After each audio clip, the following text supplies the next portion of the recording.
We'll start with our first and 10 here. The big news taking place around the SEC. Item number one on the list here today is that LSU win against Florida on Saturday. And, I think that there's two ways of looking at this. You mentioned, Florida and LSU, two of the real big storylines, teams that are rich with storylines that we deal with each and every day here. And I guess as a way of setting that up, in your mind, is this a big win for LSU or is this a bad loss for Florida? I think it's a big win for LSU, and that's a tough topic to kind of cover because I feel like that could go either way. But we've kind of known what Florida is. These close games, they're going to continue to play these types of games, these one-score games. Jim McElwain's found a way the first couple of weeks to come out with a victory in some of these games.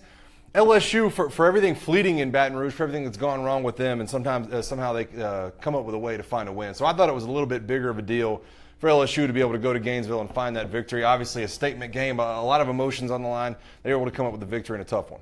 Is this one of those things that you think makes you rethink what we were saying about Ed Orgeron last week, what everyone was saying about Orgeron? Obviously a mountain of negativity around the Tigers leading into this game, going out and getting the win, ruining Florida's homecoming. Does that change the way that you think about Ed Orgeron, change the way you think about LSU? I don't think so. And I still have the same questions today that I had about Ed Orgeron last week. This was, to me, was not one of those games where you have to be rebuilding. You're not rebuilding the program right now. You're coming at some of these games with a lot of talent. And Ed Orgeron found a way to use that talent this weekend. But where was it at last week against Troy?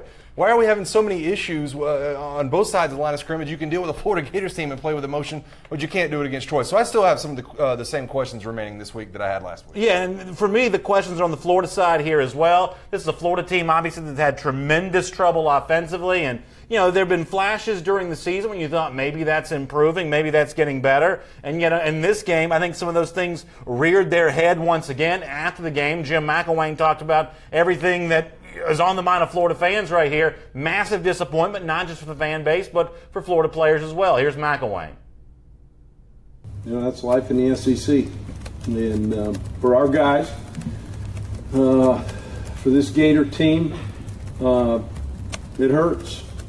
Guys are hurting in that locker room, and they should hurt. I mean, that's the nature of the beast. And yet, I think I'm pretty. First announcement I want to make is regarding.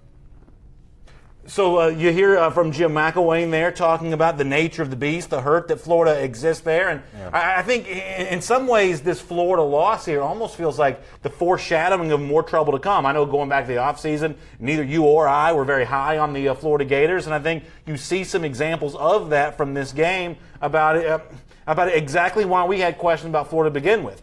This is a program. McElwain's supposed to be an offensive-minded head coach. Doug Nussmeier obviously supposed to be a highly regarded offensive coordinator, but there's frustration going here because this group cannot seem to figure it out offensively. Yeah, it's interesting, and I think both of these two teams took the field on Saturday. They kind of mirror each other in a lot of different ways. Kind of rebuilding defensively right now, not getting exactly what you thought you'd get out of the ground game and the offensive line, and two quarterbacks that really have struggled this entire season. And I thought that Felipe Franks, for everything that he's done well the last couple of weeks, just has not shown the ability to get this Florida offense over the hump, in my opinion. And I don't know. I thought this would be an interesting topic today to kind of bring up to you. I don't know the last time that the quarterback stats have mattered less in an SEC competition than they do this year. I mean, there's quarterbacks like Shea Patterson going out and throwing for 250 yards and losing big. And there's guys like Danny Etling, Jalen Hurts, Jake Fromm that are throwing for a little over 100 and getting things done.